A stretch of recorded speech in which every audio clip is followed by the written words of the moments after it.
צהריים. יש תודה איזה חכים.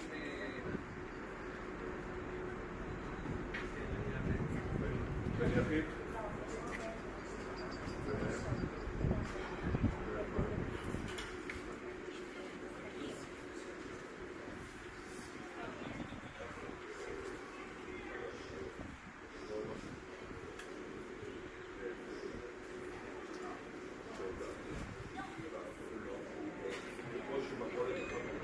ממש הכל היה, שהיום טבע היה יום טבע.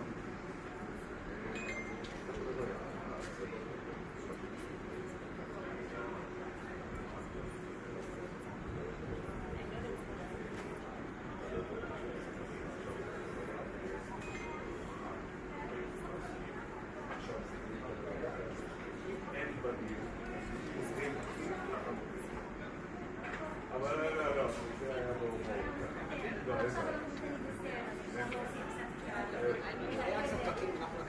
לא, איזה לא, הכל בסדר, הכל בסדר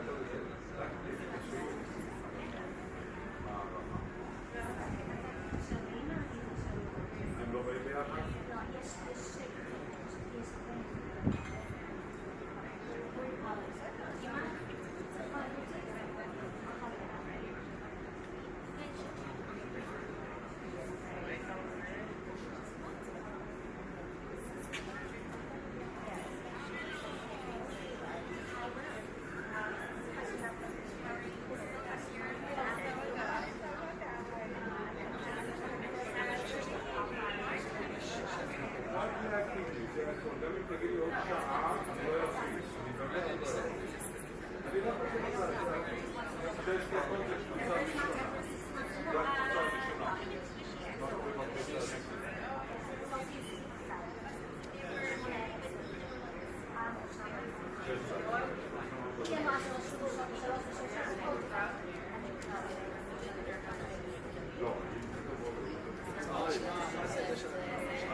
זה עובר מכאן.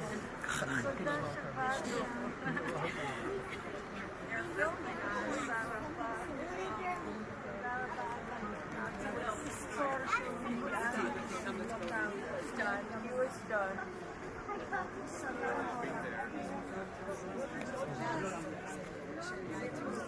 מה רוצה זוג שיקרה עם זה? מבחינת מה? מבחינת המדינה ברור שלו. זה גם מה שאת רוצה.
פניו יהלך ויוצאים לדרך ואמר.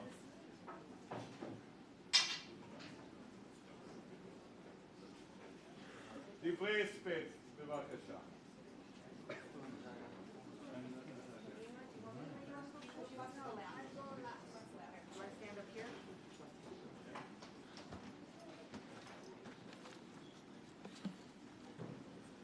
שלום, זה הולך להיות שיעור באנגלית.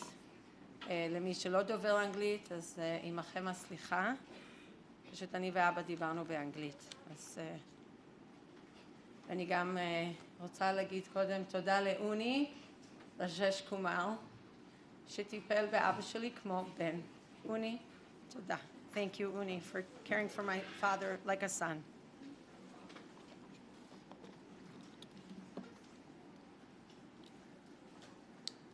When we die, where do you think we go?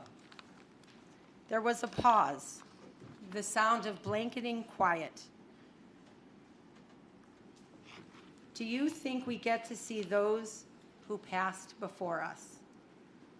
Abba posed this question to me in the privacy and intimacy of nature's dark as we slept in our 5-star REI sleeping bags in our 5-star REI tent in Boundary Waters canoe area in Minnesota. Abba had taken me on a canoe trip because I was canoeing crazy, and I'd moved to Jerusalem where canoeing just wasn't really a thing. This region is heavy on desert and low to nothing on glacier blue and pristine evergreen. I thought for a while, is he asking me if he'll get to see his mom, whom he lost when he was 17? What is he asking me? And what should I say? What do I know? I remember a movie called Beyond and Back, a 1978 documentary on near-death experiences, where people who had almost crossed over said that you see images of your loved ones. Your soul searches for things. So I said, yes. Yes, Abba. Abba, I hope you're back with your beloved mother, Ruth, whom I'm named after, whom you lost at 17 in 6 weeks. I hope you're back with your father, Saba Adolf, who was gruff and brilliant and harsh and dashing and lovable. I hope you're with beloved Auntie Bertha, Bobby, your grandmother. Maybe you're meeting the Shmuel and you're named after, and many other relatives, Mimi's parents, Mimi and Suzanne's parents. I can't imagine how you survived the loss of your mother at 17, an only child whose father was a furrier, traveled for work, coming home to an empty house. You said you turned on the television because you were lonely. The noise dimmed some of the loneliness. But truly, how did you survive? How did you maintain your joyfulness, your sense of daring and adventure, your sharp humor, your wicked smile? But survive you did, and even thrive. You were a bold and daring man. You were brilliant, but not a braggart. You did not suffer schmucks lightly, and yes, Abba would have said schmucks. So there, I said it.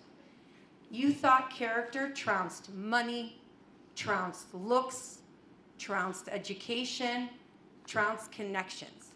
Just trounced it all. Being a good person was very important to you. Being a good Jew was very important to you. You were the pushka man at shul who kept the tzedakah, the charity, safe. You didn't steal from the pushka box. Being there was important to you. You were extremely reliable, and you loved to be in control. So much so that we drove umpteen times to Mexico from Michigan. That's 1,718 miles from Southfield to just the border of Mexico, which is 2,765 kilometers. Several days in Texas. And Ima would say, Sam, why can't we cruise? Other people cruise to Mexico or fly to Mexico. But you weren't other people. You were Sam. You were always an original character. You didn't care what other people thought. Rangers or national parks looked at your tefillin with raised eyebrows. You didn't care. You didn't really care about how you dressed. Every so often, Ima came to shul, to Young Israel Field, and said, "Say, ma אתה לובש? מה זה הדבר הזה? זה לא מתאים." And go home and change your clothes. You bought cars from Ford and drove them all kinds of places. I just want to step back for a second before that. So Abba had a PhD, got a PhD in math at University of California, Berkeley, was a math professor. He had 19 patents in the automotive industry. After he realized that many people weren't that interested in the beauty of math, he switched over to being a computer programmer. And I used to save the computer programming paper, and I now realize it was, he was a revolutionary that way. He won 2 Henry Ford Awards for things that he created and designed, which we get a special kick out of because Henry Ford was a big anti-Semite, so ha, ha, ha. Decades at Ford Motor Company, and later a career in the U.S. military. And Abba cruised the world with Ima.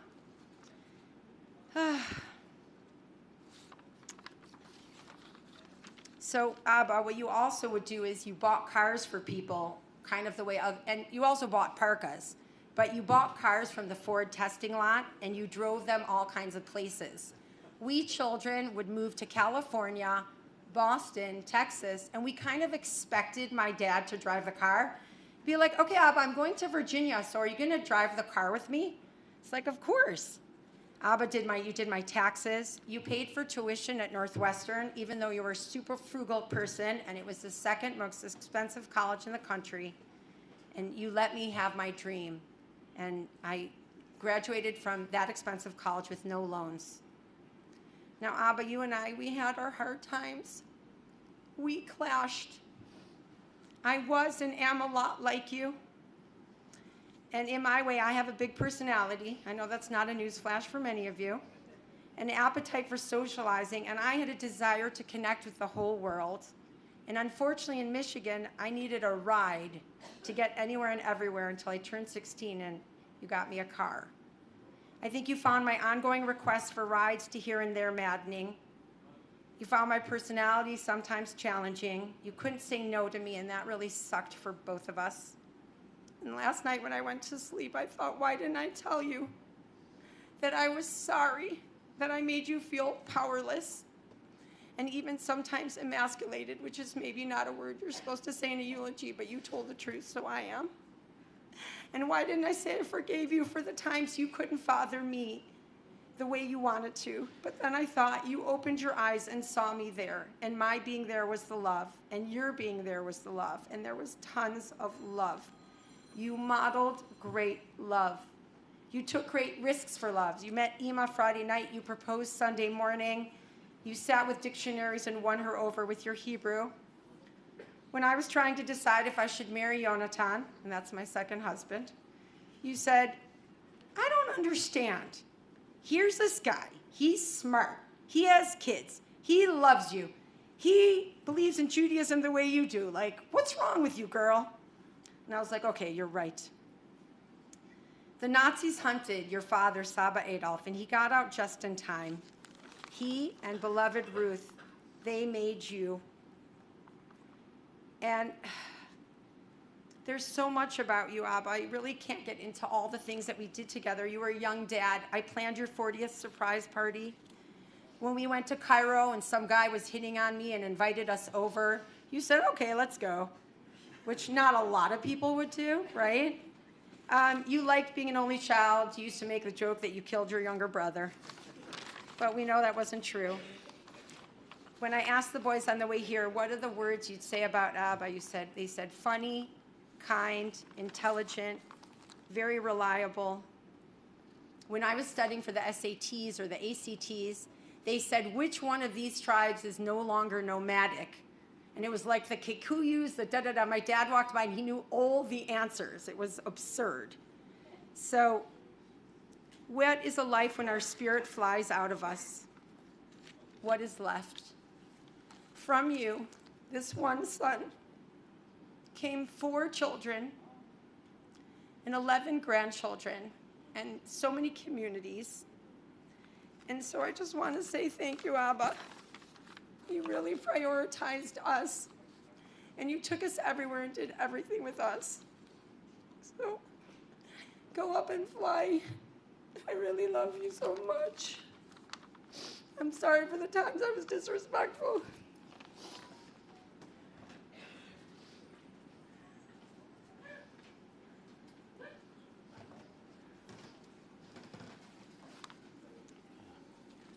אז עמכם הסליחה, גם אני אדבר באנגלית.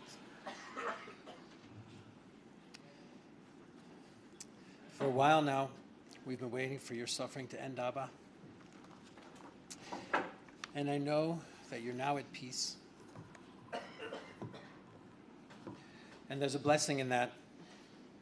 I even thought about how I would feel once the end comes, what I would say at your funeral to honor you, the man that you were, the life that you lived. And yet now that it's here, it's still a shock. That you've left the world and are no longer with us is still a shock. No eulogy can ever capture someone's whole life, and I won't try to do that here. I'll just share a few thoughts about my father. So, there are some people that take up a lot of space. Well, my father was a person who made lots of space for other people. He told jokes and saw humor in the world, but it wasn't a performance. It was hard to be intimidated around my father. He was going to be exactly who he was, and you could be exactly who you were. And my father always let his kids be exactly who they were. And part of that was letting each of us choose our own path, make our own decisions, and be the kind of person we wanted to be. He never tried to force us into a vision that he had of what his child would be like. He didn't think that way at all. On the contrary, he encouraged us to find our own path even when he did not agree. When I was 21 and I volunteered for Tzahal, he was very proud, but also worried for me, of course. And I think he would have preferred that I not do that. I don't think, I know, because he said so. But he never tried to convince me or make me change my mind. He let me know what he thought, and he chizek et yadai and said, you do what you think is right. Another example of the same thing was my choice of career. I graduated from law school, and I had offers to make a very nice salary at big law firms, and I said, I want to do something else. And he shared his opinion with me. He thought, well, that's a big risk, I don't know. But he never tried to make me do what he thought. It just wasn't his way, not as a man and not as a father. And I've really tried to follow in his footsteps, in your footsteps, Abba, with my own children, to help them find their path, not my path. Abba, you inspired me in this, and I hope you approve of how I'm doing it. Abba was also a person who did what was right, which is a funny thing to say. Don't we all do what we think is right? But with my father, I think there was this idea that even if another person, the other person, is not behaving properly, we will do what's proper. Doing what was right, not what's easy, not what's convenient, or not what's cheaper, although I will say he hated wasting money, that is true. But doing what was right was just the way we are supposed to live. He was the person who for many years counted the tzedakah box at shul. This was a perfect job for Abba. You needed to be straight and ethical and trusted by everybody, but it's a job with zero glory, zero fanfare, under the radar, and that was my dad. My father was not really a talker, as many people here can attest, but for me as his son, doing what's right was something he modeled. I'm still quite amazed that he was able to communicate so much to me without using words. Now, a lot of you know this, I am a talker and I like to use words. So I talk a lot more to my children. I find myself saying to them sentences like, that's just not how we behave, or that's just not proper, or saying to them, we're going to take the high road, even if the other person is not taking the high road. We're going to do that because it's right. And when I say that, I know it's my father's voice speaking across time and across the generation. Abba, thank you for raising me with your values and modeling this for me and communicating to me in your own way. I hope I succeed in doing the same with my own kids. And finally, my father really modeled for me, for all of us, but for me, kibud av. His mother died when he was just a teenager, And his father died when I was 10 years old, so I didn't have a lot of opportunities to watch my father interact with parents when they were alive. But I did get to see how he honored them after they had died. Nearly every year, he would drive all the way to Duluth, Minnesota, and that's about 12 hours of driving. It's like 1,000 kilometers. It's a lot. Drive all the way to Duluth, Minnesota, where his mother was buried, to visit her grave. And then from there, he would drive to Minneapolis, Minnesota, another few hours to his father's grave, and then come home. And we would camp along the way. My father loved to go camping. You got a different side of my dad when you're out in nature. It was really an amazing thing. So we'd get in the car, we'd pack all the camping gear, drive halfway to Duluth, camp, drive the rest of the way. And my siblings all remember that when you turn 15 in Michigan, you have a learner's permit to drive. You can drive if a parent's in the car. So what could be better? You're 15 years old, 1,000 kilometers of driving. It's amazing. And so we all did that. When the kids all got moved out, my mother drove to Duluth, Minnesota with my dad. So driving was a big part of his life, that's safe to say. And so here's the funny thing. We would drive 12 hours. We get to Duluth, Minnesota. We get to the grave of his mother. We find where the grave is. We go there. And there's no words. You didn't say something. There was no special conversation. There wasn't words. So what was there? It was the doing. It was the being. It was the living out his values. That was the thing. And I feel in my heart the same commitment to honoring my parents. Abba, I hope I live up to the example that you set for me. Yehi zivcha baruch.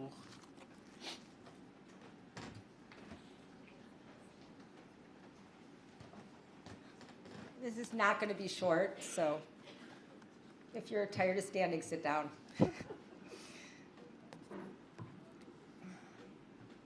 Dear Abba, I can't believe that I'm never going to talk to you again. I miss you so much. I miss your smile. Only when you got sick did I realize how often you smiled before. Miss your jokes and your wisdom. I imagine you telling me your jokes, and it puts a smile on my face. Thank you for being the most wonderful father to me. You were there for me over and over again.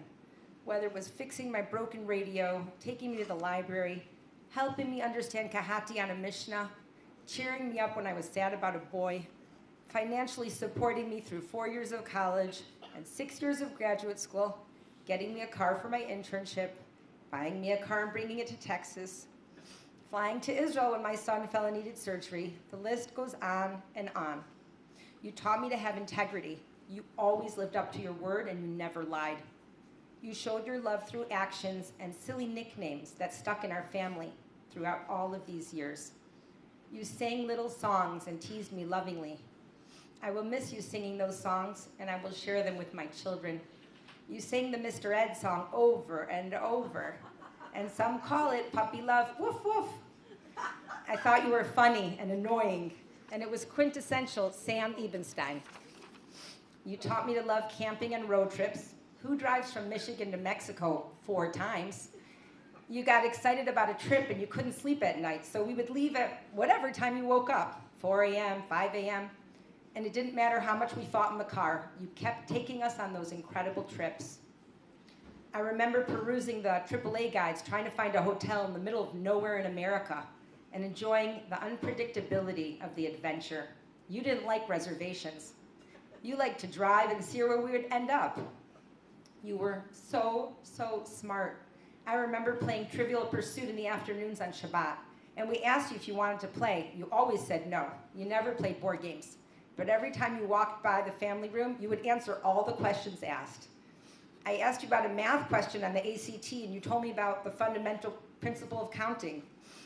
You and Ima would battle it out over the meaning of a word in Hebrew, bringing out the Evan Shoshan to settle the discussion. You earned a bachelor's degree in chemistry and math from the University of Minnesota in Duluth, and a doctorate in mathematics from UC Berkeley. You took a course and learned how cars work, and you fixed so many things in our house. You checked how much juice was left in all the batteries. You registered 19 patents, and I don't think I can understand the math or science behind any of them. You were anti-establishment. You didn't like anyone assuming your opinion or telling you what to think. You encouraged me to have my own opinions and to speak my mind.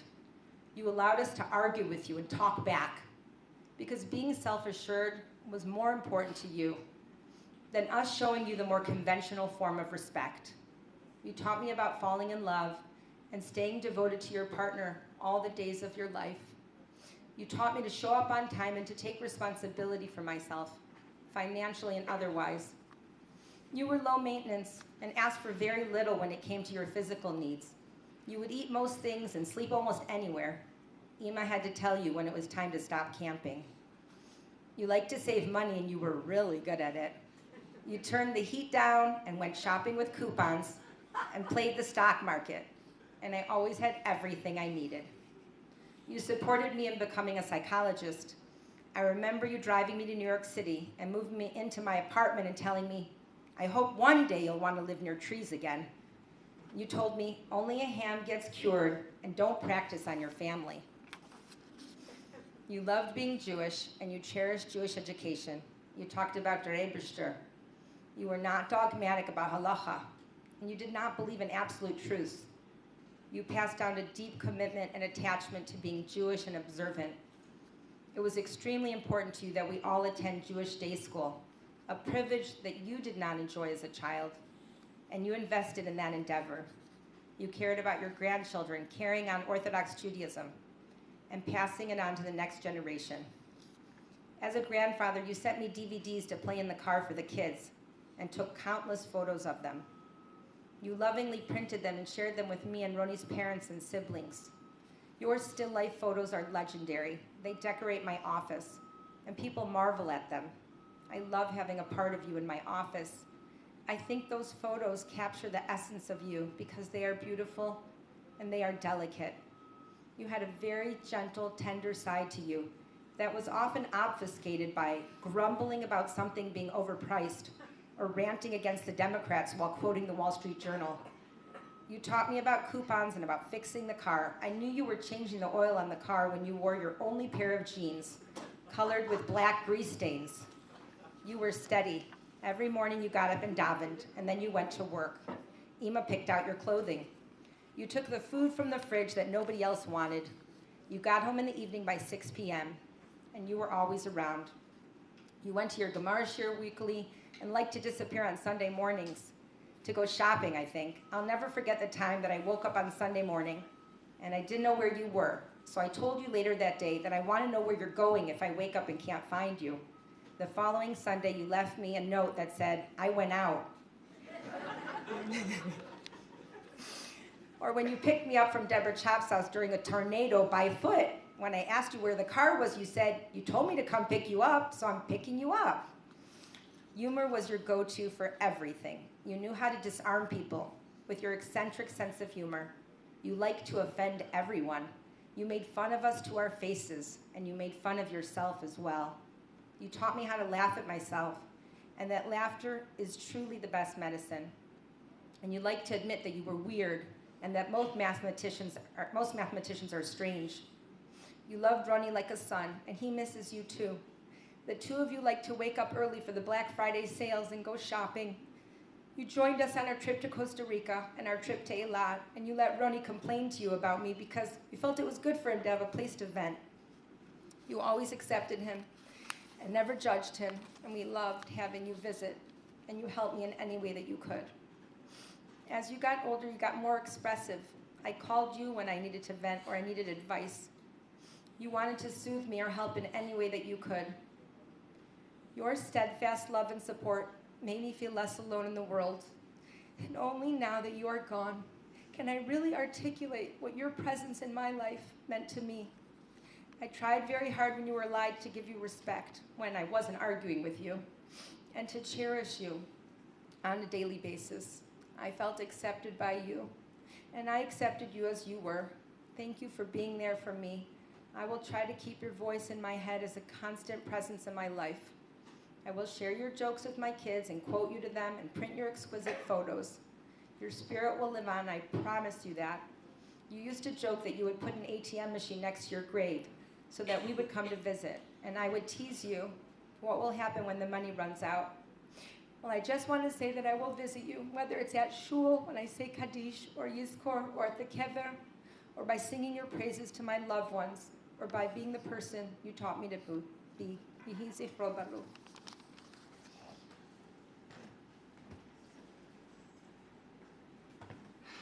It's tough to come after my siblings.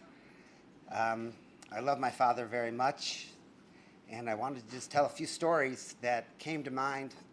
I think there's something about whatever appears to you extemporaneously, what you want to talk about, means something deeply, to be something deep to you. First time I remember I was in college, I was a smart kid in high school, and I got to Michigan. I was in over my head. It was an honors math class. I failed the first test, and it was Rosh Hashanah, and I said, Abba, what should I do? I kind of have to drop this class. He's like, you'll have Rosh Hashanah tomorrow. Make the phone call. And every time I had these junctures where my dad had my back, okay? Remember, I drove to New York, and I rented a U-Haul and smashed into another U-Haul in Manhattan, in East Harlem. And I was like, filled with this, shame and regret. And my dad's like, it's okay. Shit happens. Shit happens. And like, there's so many other little examples of me and my dad, our similarity. It meant that he could really forgive me for my mistakes. And it meant so much to me. And, the biggest thing was I decided, we did a PhD in the same building at Berkeley. And like my father, I discovered I wasn't as good an academic as I'd hoped to be. And I decided I wanted to do something else. And I wanted to do real estate. And I was in a spot to buy that first building. My dad said, you know what? I will roll all $1 million out of the pension. I got your back. Like, who does that? In COVID, I said, I want to take $1 million, buy a building straight cash. He goes, okay, fine. My sister said he couldn't say no to me. I don't know if he couldn't say no to me, he didn't want to say no to me, but he had my back in a way nobody ever will. And it's very sad that he's not going to be around to see the rest of my life project. I realized my father's father died when I was 2, so there's a lot of life to be left. And I really feel like I'm on a good path now, and being the son my father raised me to be. And I can see a lot of positives in this experience from the perspective of seeing how my siblings, every single one of us, rose to the occasion, rose to the challenge. And I really felt like they're my brother in arms, and I really have them in my corner. And I hope that I can, craft the rest of my life with the values my father gave me, and I will miss him very much. Thank you.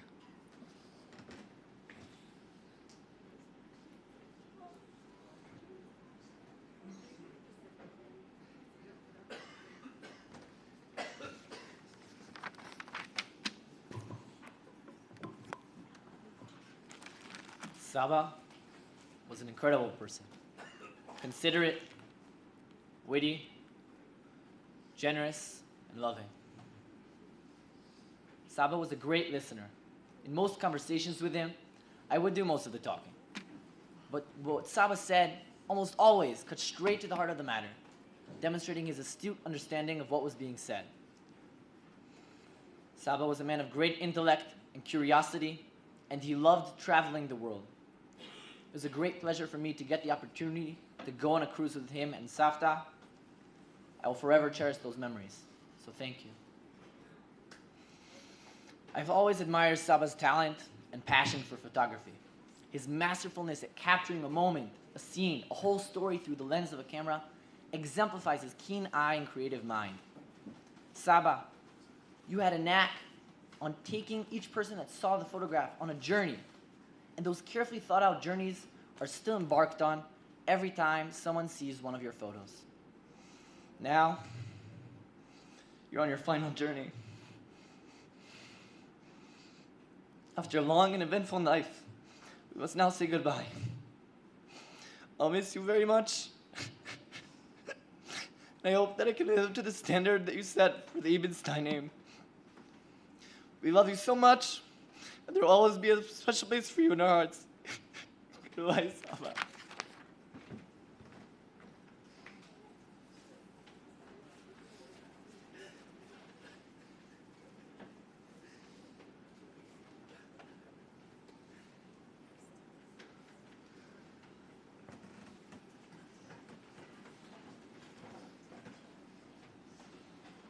אני היחידה שתדבר בעברית. כי סם בא לארץ למצוא את בחירת ליבו. ונפגשנו בליל שבת במקרה אצל דודתי בתל אביב, שאני לא רציתי בכלל להישאר ערה בשביל איזה אמריקאי, שבאמת כשהוא נכנס לדירה, זה היה 1964, והאופנה הייתה שונה מאוד בארץ מאשר בארצות הברית. הוא בא במכנסי זלמן, קרוקט, חולצה שלא ראתה מגהץ והייתה זקוקה למגהץ מאוד, ומשקפיים שהיו בקצה האף. ואני חושבת בליבי, בשביל זה אני צריכה להיות ערה.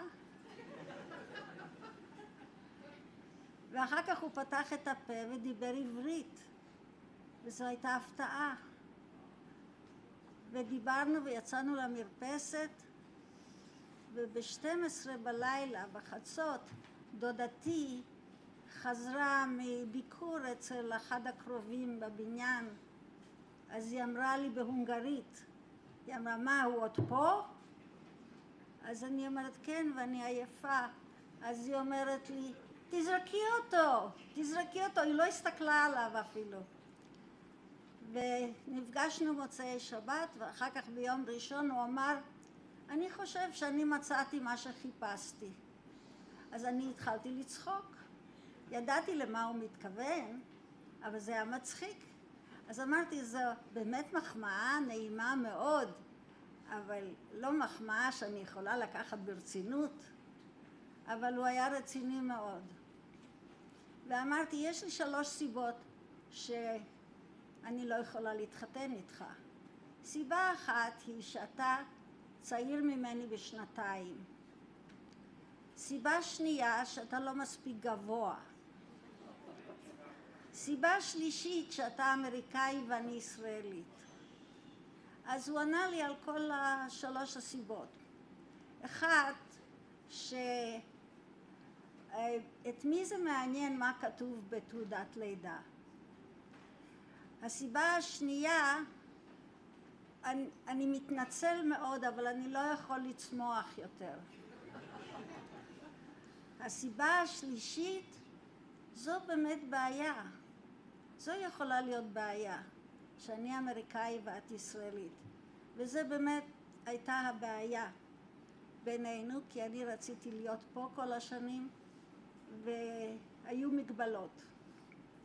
אבל הוא עשה איתי את מעשה, היו לו החלטות, הוא לא עשה הרבה החלטות, אבל כל החלטה שהוא עשה, היא הייתה החלטה כל כך נבונה, כל כך חכמה.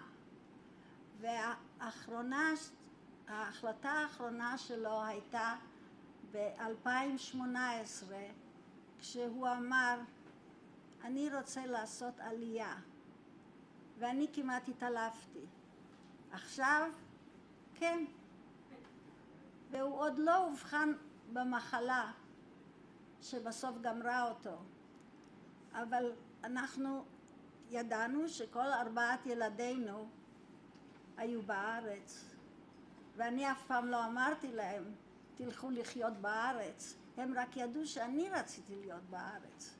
אבל הם כבר כולם היו פה.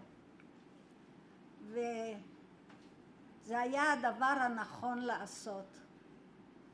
וזה התברר אחר כך יותר ויותר, גם איך שהמחלה שלו התקדמה, גם הנחת שרבינו מכל המשפחה. ואני רוצה לדבר עכשיו קצת לסם. סם, תסתכל מסביב. כולם באו נקבצו לך. תסתכל על הילדים שלך, על 11 הנכדים המוצלחים, הנכדים שתמיד באו לבקר, ותמיד רצו את החברה שלך ושלי ושלנו ביחד, והחגים שחגגנו ביחד. והשנים, למרות המחלה שלך, היו שנים מאושרות ועשירות. ובסוף אני רוצה להודות לך על כך שאומנם לא היינו בארץ, אבל היו לנו חיים מאושרים מאוד. אהבנו אחד את השני מאוד, ואתה קיבלת אותי unconditional acceptance, אומרים באנגלית, עם כל החסרונות שלי, עם כל השיגעונות שלי. ואני מקווה שאני עשיתי אותו דבר איתך. קיבלתי אותך עם כל השיגעונות שלך. ומזה יצא לנו partnership, זוגיות וחברות, חברות במשמעות העמוקה של המילה, שנמשכה כמעט 60 שנה. שתהיה לך דרך צלחה לעולם הבא.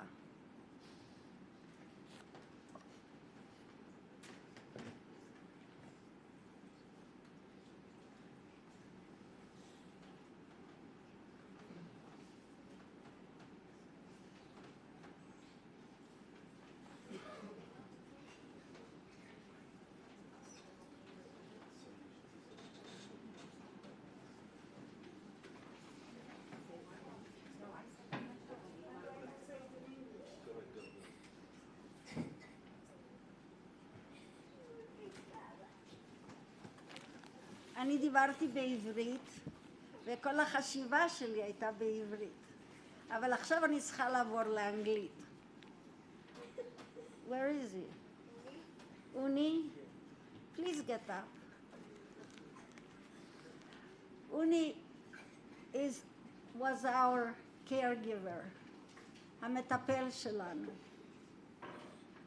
אוני היה לא רק, here I'm again speaking in Hebrew.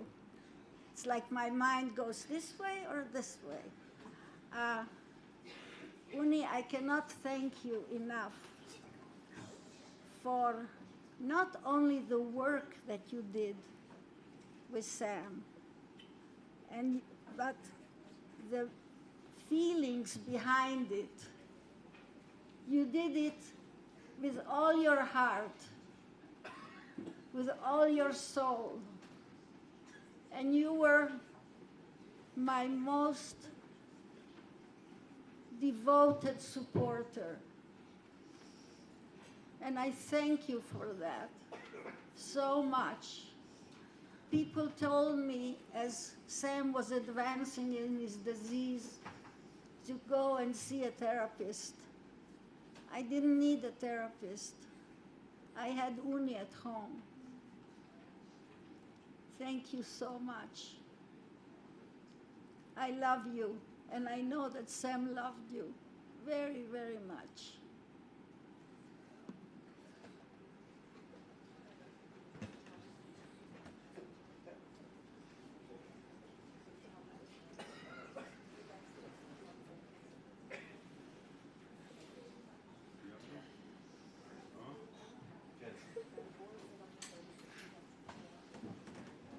עקביה בן מעללל אומר, הסתכל בשלושה דברים ונעת בא לידי עבירת המים באת ולאן אתה הולך, ולפני מי אתה עתיד ליתן דין וחשבון, מאין באת לאן אתה הולך, למקום עפר רימה ותולעה, ולפני מי אתה עתיד ליתן דין וחשבון, לפני מלך מלכי המלכים הקדוש ברוך הוא, והוא רחום יכפר עוון ולא ישחית, וירבה להשיב אפו ולא יאיר כל חמתו. קדיש. קדיש. אמן. אמן. אמן. יש מרבה מבורך לעולם ולעול מעל מיה.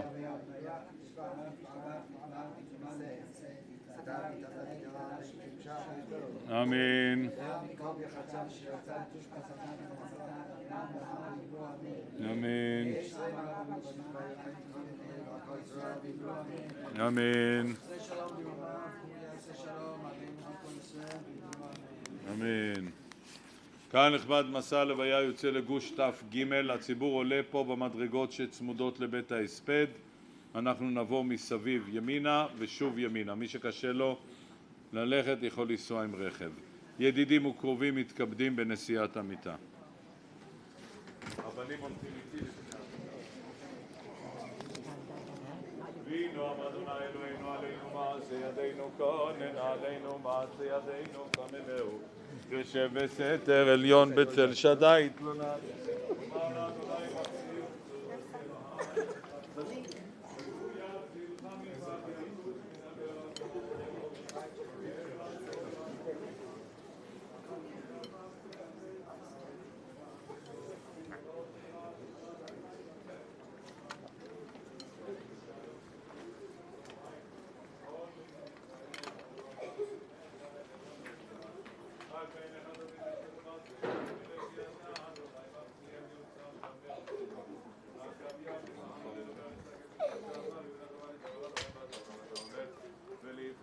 אתה עתיד ליתן דין וחשבון מאין באת וחלן אתה הולך למקום עפר ומוות עולה ולפני מי אתה עתיד ליתן דין וחשבון לפני מלך מלכי המלכים הקדוש ברוך הוא ונביא רבנו לא ישחית ובאנשים אפו ולא יאיר כל חמתו קדיש יתגדל יקדש שמי רבה רבה תברך ירסה מלחמה חוטא בחי נכון ובמכון ובחי לכל בית ישראל בעגלה ובזמן קריב ואמרו אמן אמן. שמי רבה מבורך שמי רבה מבורך לעולם לעולמי עולמיה יתברך וישתבח ויתפאר ויתרומם ויתנשא ויתהדר ויתהלל שמי ושער ברכו לעילה מכל ברכתה ושירתה ותושבחתה ונחמתה תאמירם בעלמה ואמרו אמן. יש לעם הרב אמין שמאי בחיים טובים עלינו ועל כל ישראל ואמרו אמן. עושה שלום במרומיו והוא יעשה שלום עלינו ועל כל ישראל ואמרו אמן. אמן. לא תונה לך רע ונגע לא ייטב לא לך כמלאכה וצוע ולך לשמורך בכל דרכיך על כפיים יצאום בבן תיגוב באבן רגליך על שחל ופתן תזרוק תרמות כביר ותנין תביא חשק ואפל לתהו עסק והוא חיות נעשני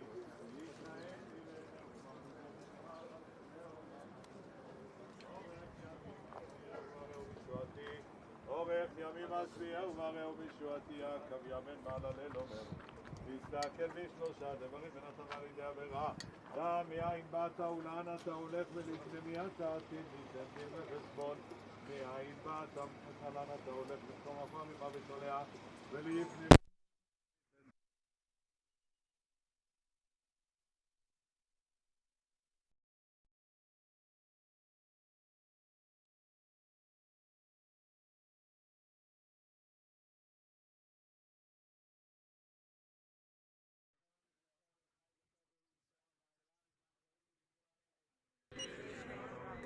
שמי רבה העולם ועולמי עולמיה יתברך וישתבח ויתפאר ויתרומם ויתנשא ויתהדר ויתהלל ויתהלל שמי ושער ברכו ולעילה מכל ברכתה ושירתה ותושבחתה ונחמתה תאמירה בעלמה ואמרו אמן.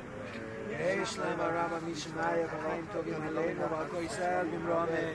עושה שלום במרומיו והוא יעשה שלום עלינו ועל כל ישראל ואמרו אמן.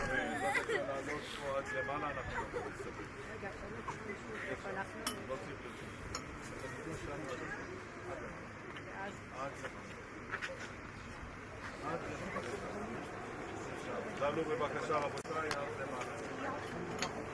5 דקות.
כולם באו.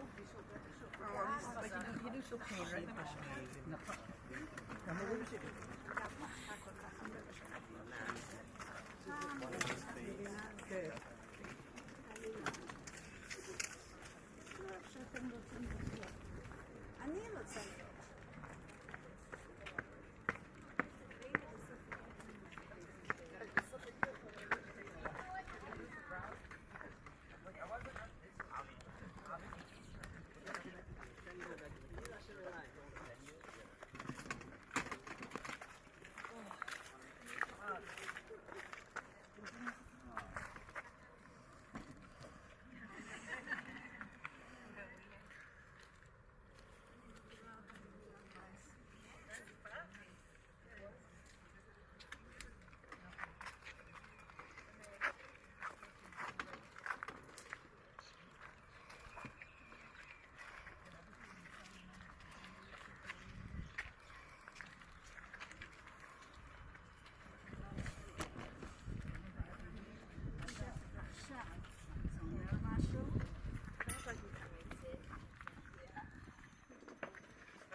ואת מתרגשת.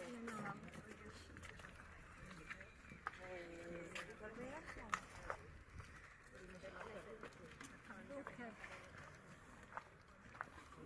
כשהתעוררתי, כן. אז הוא נשם וישב ככה. כמו ששמעתי אתמול. כן. והראש שלו היה חם, אז לקחתי את זה.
people back there?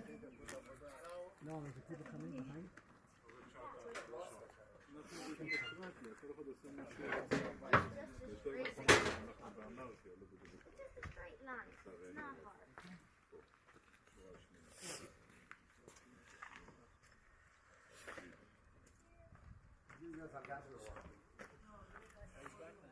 איפה אתה מעביר לאמריקה?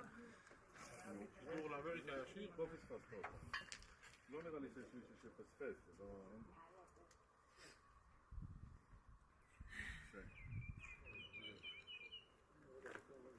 as fast as you.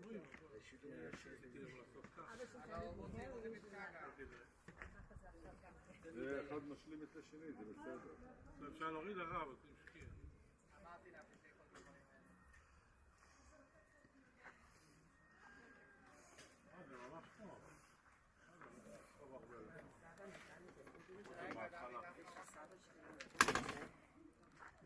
כמתנה הוא קנה את סבא שלי קנה מתנה, הוא אמר, אני קונה לכם כשגרו בחו"ל. איזה חתיכת מקום הוא קנה לכם. כן, וואו. וואו. זה לי מבינה.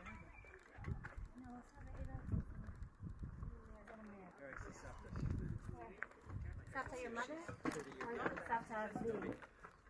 She's looking for Savta Lily. Where's Saba Gezan? סבא גזע? Is he around this area? איפה אני אעמוד? כאן? I'm בתוך הסבר לא לצלם כאן. כי תראו שלא מסתירים מה שאפשר.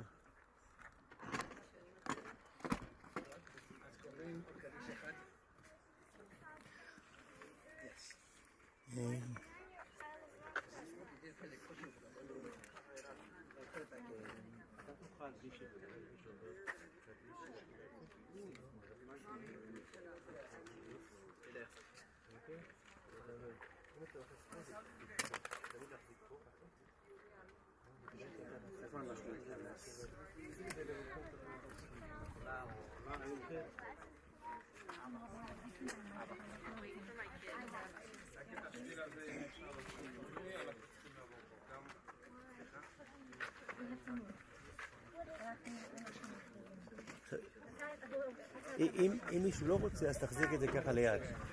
יש כאלה אומרים לא.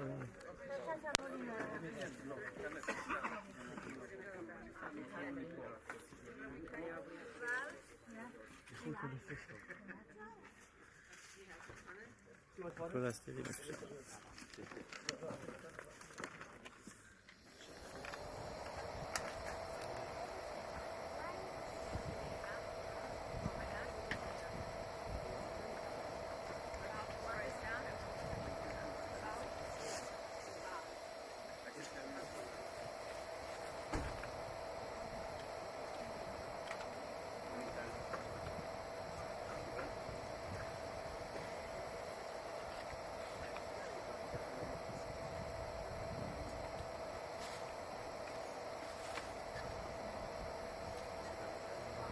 עכשיו לא לעבוד, לא לעבוד.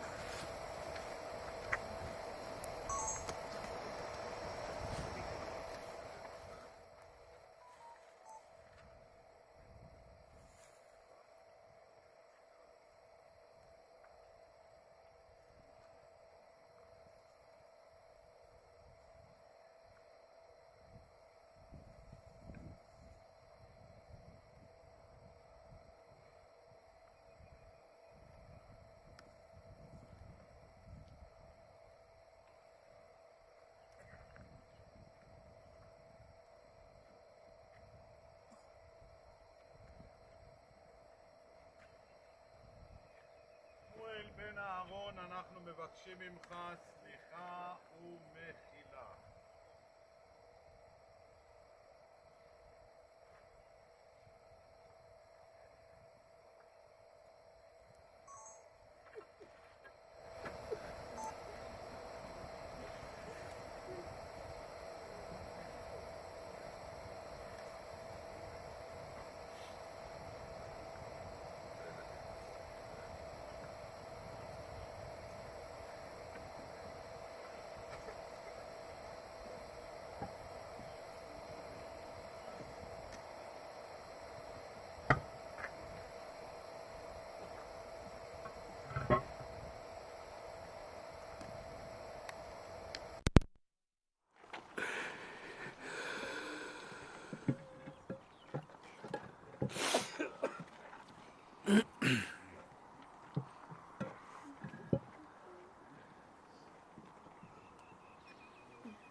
והוא רחום, יכפר עוון ולא ישחית, וירבה להשיב אפו, ולא יאיר כל חמתו.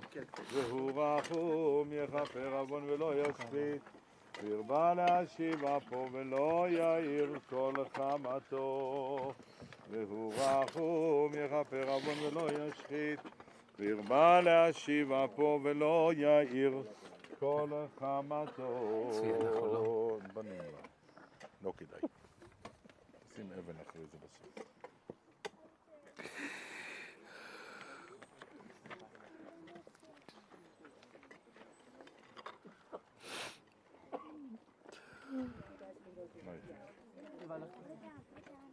We don't do the shovel.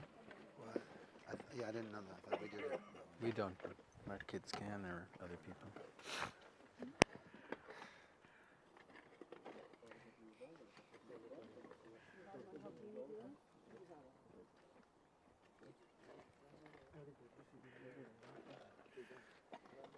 ילדים לא עושים, ילדים לא עושים בירושלים. אוקיי. אהב אותה כבת. לא. כן, כן. זה מנהג, אני מכבד מאוד. בטח, אני ירושלמי, מכבד מנהג ירושלים. כדאי לכבד, כדאי לעשות. זה רק לטובת נשמתו, זה לא... זה עוזר לנשמה.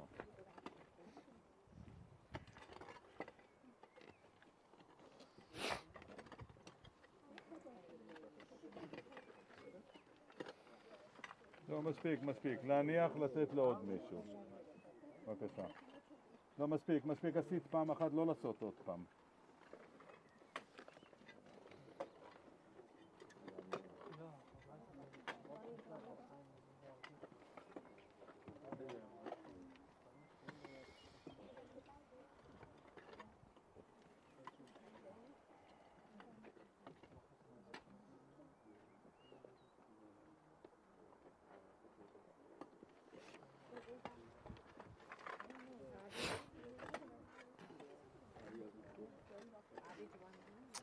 זה מקובל. ילדים לא.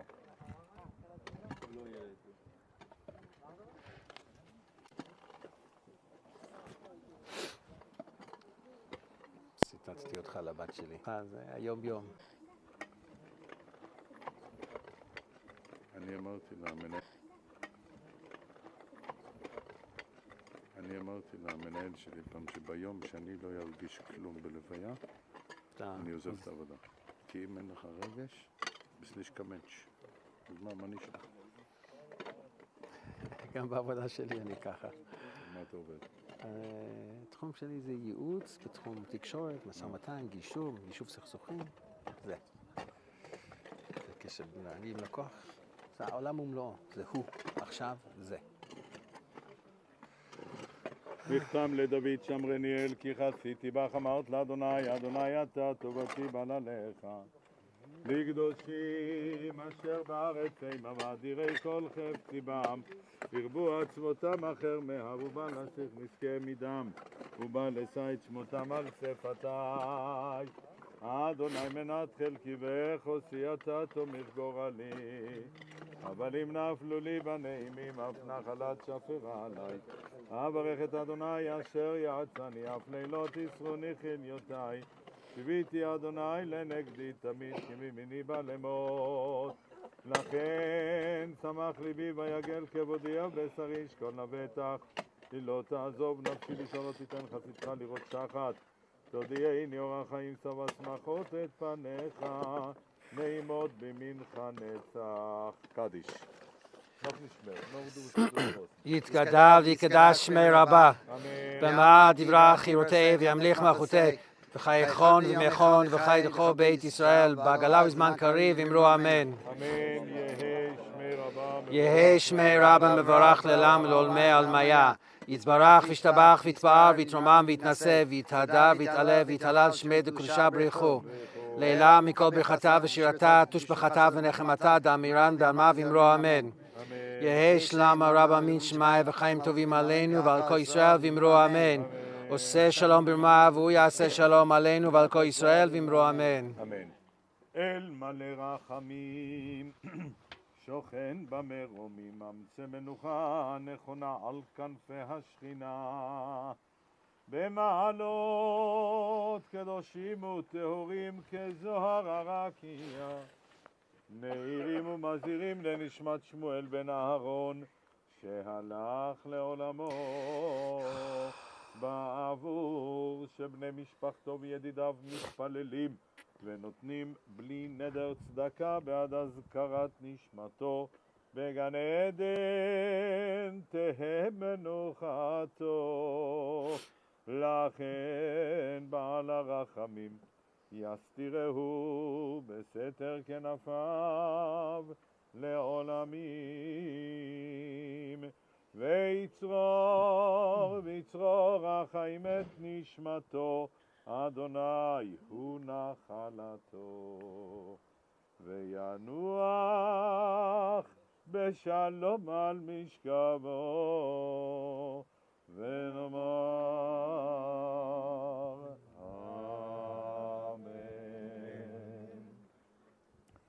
שמואל בן אהרון, בשם החבר'ה קדישה, בשם החברים שהתעסקו בך, בשם משפחתך, בשם קרוביך וידידיך, אני מבקש ממך סליחה ומחילה אם חס ושלום פגמנו איזה דבר בטהרה, בנשיאת המיטה או בתיקון הקבר.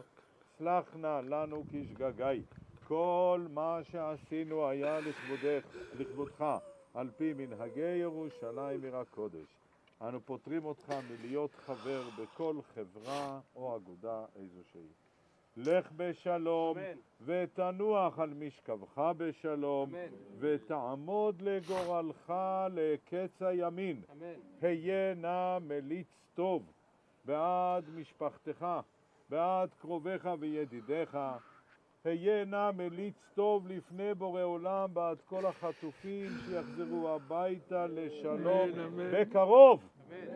היה נא מליץ טוב בעד כוחות הביטחון, בעד כל החיילים, כולם יחזרו הביתה לשלום בבריאות איתנה בלי פגע, ובעד כל עם ישראל, וחיים ושלום יהיה לנו ולכל ישראל עד העולם, אמן. תהא נשמתו צרורה בצרור החיים.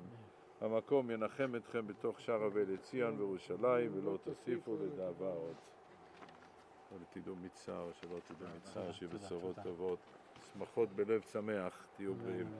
תנו משהו לקברנים, יש מצווה. No, I don't know. I'm not sure what. Just wait. That's the other time we're supposed to do. Yeah, it was weird.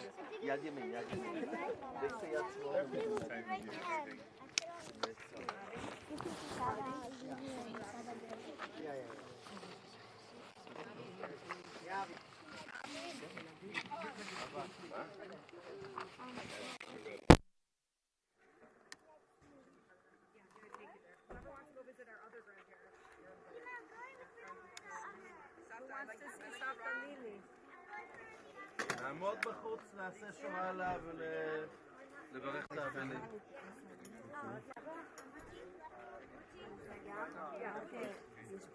אוי, תודה רבה. וואו, תודה רבה.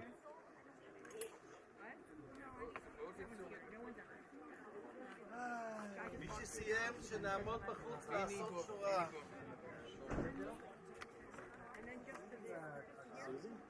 סוזי?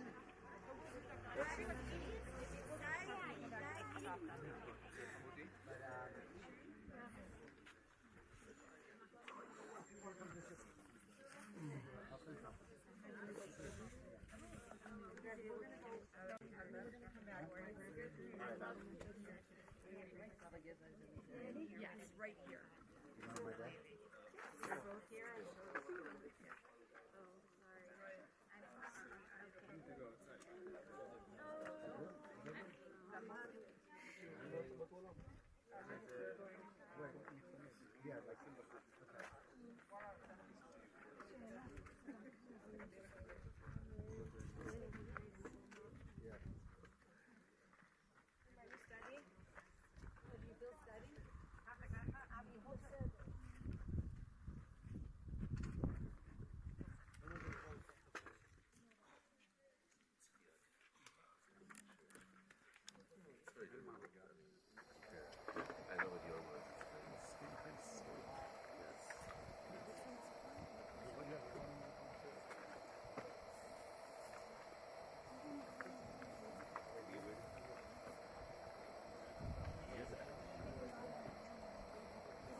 שורות? שתי שורות? אבל אפשר קודם כל לעמוד בשתי שורות? אני חושב שאפשר קודם כל.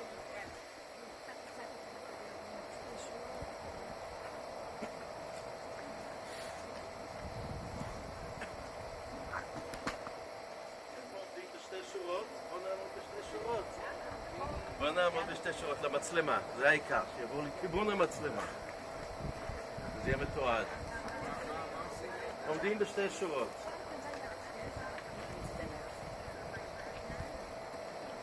אפשר לעמוד בשתי שורות שנוכל לנחם את האבלים. זה מה שחסר להם הניחום הזה, כדי שהכל יהיה מושלם.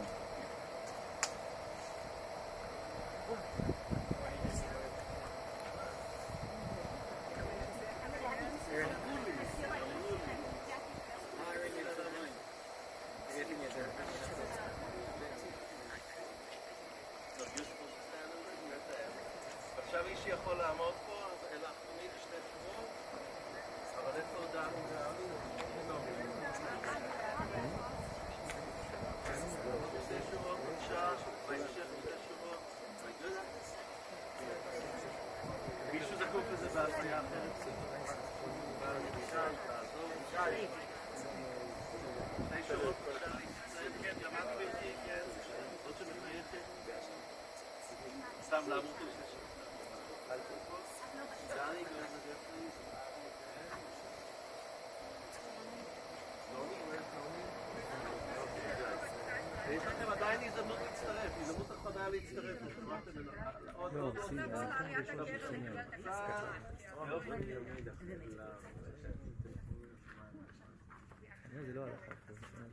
אז נתרחק עוד טיפה? Okay, let's walk here. Come here, this way, this way.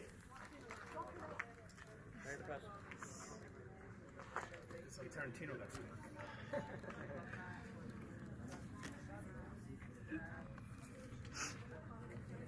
המקום ינחם אתכם בתוך שאר מלא ציון ירושלים ולא תוסיפו לדאבה.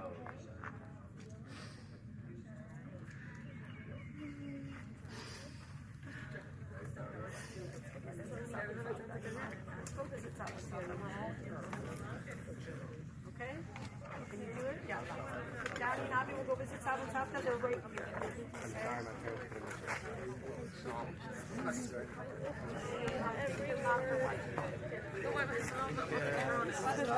Okay, then I'll write it right now. It's really sweet. Yeah, I got a real picture.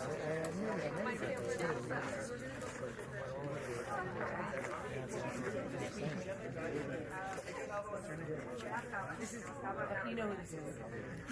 Too neat, David.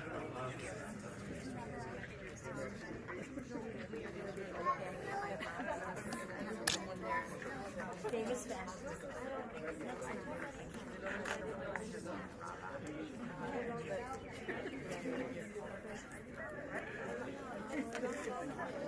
Yeah, right over to yes, I know exactly. And they're right here. Yes. Second.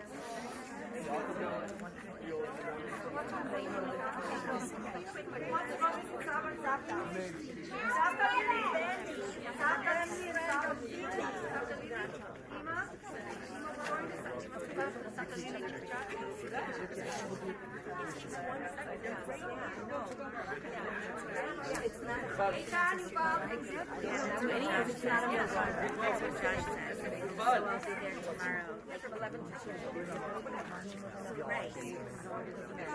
Well, I think I have Megillah Venus and then Megillah for Bar Mitzvah at 11. So I'll come right after. Yeah, because we don't do Suda tomorrow, so it's bizarre. Yes, it's bizarre. Wonderful parents.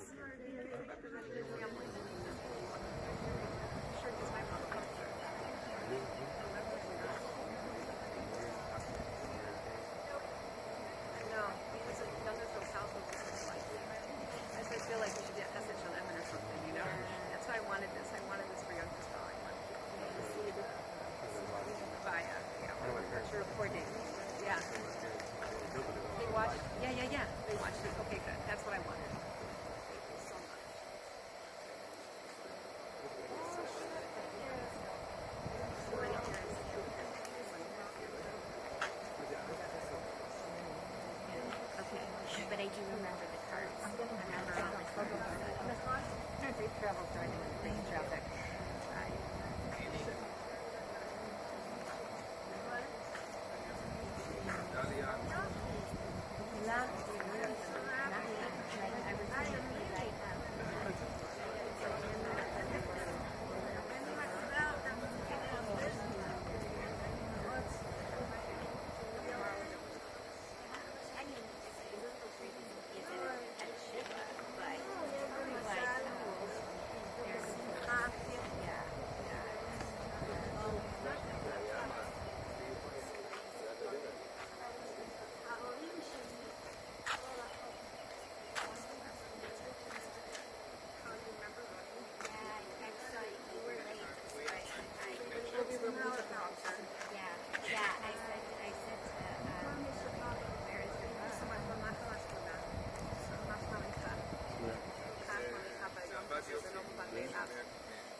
כן, היו הרבה אנשים.